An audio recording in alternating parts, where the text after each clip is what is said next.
highlights. Lagos State government apprehends fake enforcement officials. Nigeria, Cameroon agree on transboundary ecosystem management of forestry. On Warrington, United States agrees to withdraw troops from Republic of Niger. And in sports, Nigerian chess master Tunde Onokoya sets new Guinness World Record of longest chess marathon. And now the details. I am Mike James. The Lagos State government has apprehended 10 fake enforcement officials at Sele Itire axis of the state. The apprehended persons were caught carrying out unauthorized enforcement using different fake ID cards. The Permanent Secretary, Ministry of Transportation, Olawale Musa, who made this known, said the arrest was made in response to complaints registered at the Ministry by concerned citizens.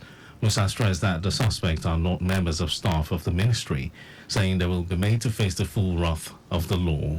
Tell us, make us aware of what the illegal activities, and as I assure you, that is the directive of Mr. Governor. We are going to eradicate them one by one, and we need your help to assist us in eradicating them. We will never condone their activities.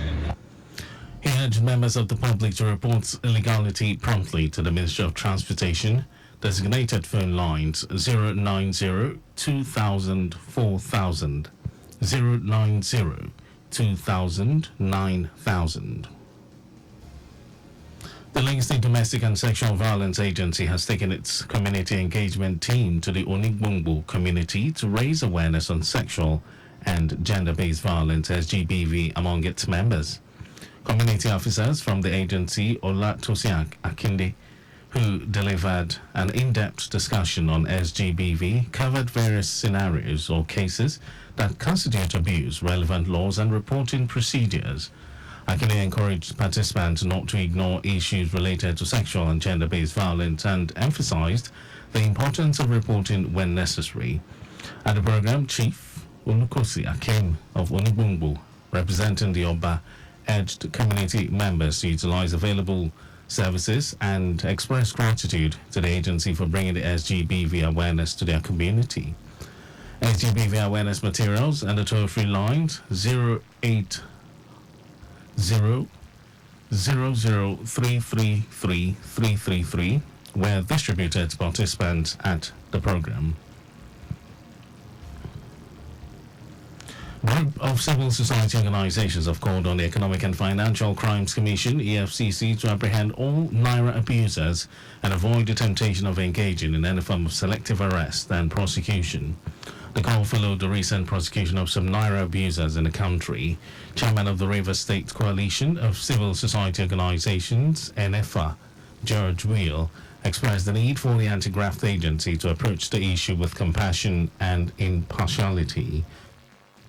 George Wheel said there are videos of kings, top politicians and giants of industry who are engaging in the act, saying the EFCC has done practically nothing. And now to the rest of the stories.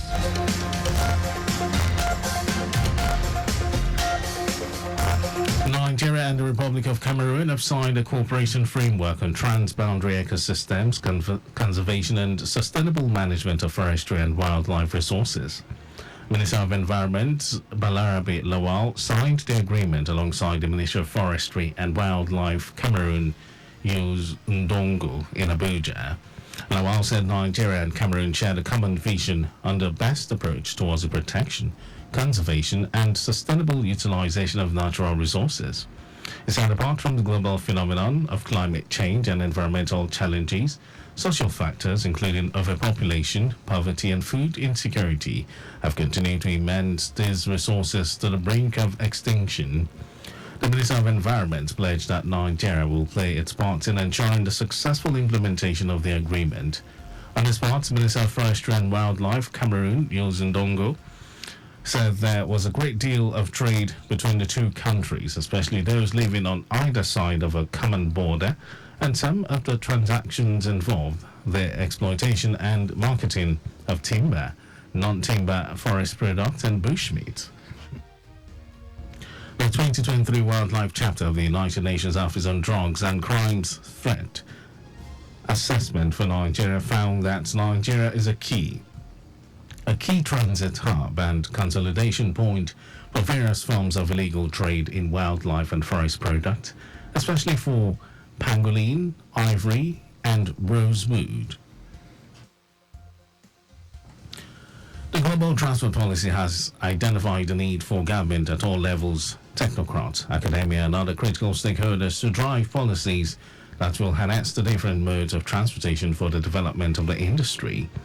Chairman Global Transport Policy Segun Musa made the call ahead the GTP annual roundtable and magazine launch with the theme Transport Infrastructure and Strategic Policy Intervention, Building Blocks for Economic Growth. Musa noted that grey areas will be spotlighted for strategic input of policy interventions as well as unveiling of critical components of the transportation industry for rapid growth. According to him, the forum will have critical agencies of government which include the Nigeria Railway Corporation (NRC), Federal Airports Authority of Nigeria (FAN), Nigerian Ports Authority (NPA), and the Central Bank of Nigeria (CBN). The Nigeria Correctional Service has revealed that in 2023 there were no executions of inmates on death row across the custodial centers. And course spokesperson Abubakar Umar said a total of 3,504 inmates were on death row, comprising 73 females and 3,431 males. Umar stressed that while there had not been any execution in the past year, the option remained in the criminal justice system pending the signing of death warrants by the executive. Meanwhile, the former Minister of Interior, Ralph Aregbesola, urged state governors to sign death warrants of inmates as a means of decongesting correctional facilities nationwide. And in some foreign news, the United States has agreed to withdraw its soldiers from Niger as West African nation is increasingly turning to Russia and away from Western powers. U.S. Department of State agreed to pull out about 1,000 troops from the country that has been under military rule since July 2023 after U.S. Deputy Secretary of State Kurt Campbell and Nigerian Prime Minister Ali Mohammed Zaini met. The U.S. built a military base in Niger to combat armed groups that pledged allegiance to Al-Qaeda and ISIL in the Sahel region, which also includes Burkina Faso and Mali. Meanwhile, Niger announced in March that it had suspended a military agreement with the U.S. and would pursue a withdrawal of its soldiers. And moving to sports news, the chess master Tunde Onokoye has set a new Guinness World Record for the longest chess marathon. The chess master confirmed this in a post on his official X account. Onokoye wrote that he has done it and still pushing to 60 hours without stopping. The chess master, who said he has a fundraising goal to meet for the education of African children around the world, urged Africans to demonstrate to the world the incredible power of love. Onokoye broke the record of Norwegian players Halvard Haig, Flatibo, and Sorge Fakingstad, who played for 46 hours, 9 minutes in 2018 and aimed at reaching 58 hours target. Meanwhile, Nigerians, including President Bola Tinubu, Lagos State Governor Babajide Sanwo-Olu, singer Davido, and Adekunle Gold have been showing support for Onokoye to break the new record.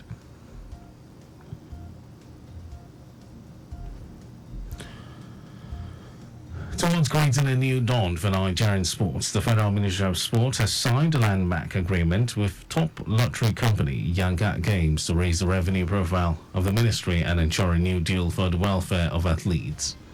Speaking during the unveiling of the partnership, Chairman, CEO of Yanga Games, Derek Kentebe, expressed the company's excitement with the opportunity to work with the Ministry of Sports Development to change the narrative about sports in the country. According to Kentebe, the partnership will provide support for retired athletes, enhance grassroots sports development, and advance the potentials of special athletes. In a speech, Minister of Sports John Erna assured that the ministry has total and absolute confidence in the company to deliver on the given mandate, adding that the era of solely depending on government to fund sports development is gone. And that was our news at 12, but just before we go, maintain adequate distance from the vehicle ahead of you to avoid collision. You can follow us and like all our various social media platforms. X, Traffic Radio 961. Instagram, Lagos Traffic Radio 961. Subscribe and watch our news and programs live on YouTube at Traffic Radio 961. You can also visit our website, trafficradio961.ng. And did you know that the Sanwo-Olu administration trained 500 unemployed youths in soft skills and job interview program? You can always get details on the Lagos State Government website. And to end the news, here are the highlights of the major stories. The Lagos State Government has apprehended 10 fake enforcement officials at Sele Itire axis of the state. Nigeria and the Republic of Cameroon have signed a cooperation framework on transboundary ecosystems conservation and sustainable management of forestry and wildlife resources. We also told you that the United States has agreed to withdraw its soldiers from Niger as the West African nation is increasingly turning to Russia and away from Western powers. In sports, Nigerian chess master Tunde Onokoya has set a new Guinness World Record for the longest chess marathon. And for contact with the newsroom, send a message to info@trafficradio961.ng. That ends the news broadcast compiled by Sadiq Yusuf. Thank you for listening. My name is Mike James. Beautiful afternoon to you.